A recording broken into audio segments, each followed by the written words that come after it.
आमामामा ओहो गफ गरेको कोठै गएर आमामामा आमै आमै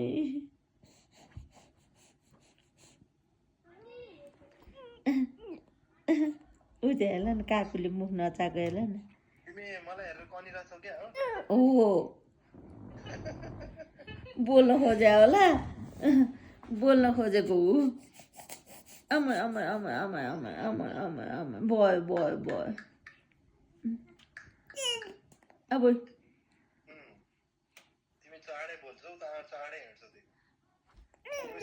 आमा दाँतको त घर बन्न थालेछ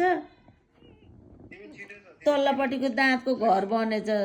डोब हल्का डोब देखेको छ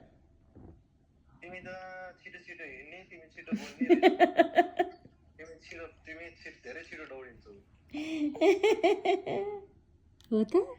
हो त हो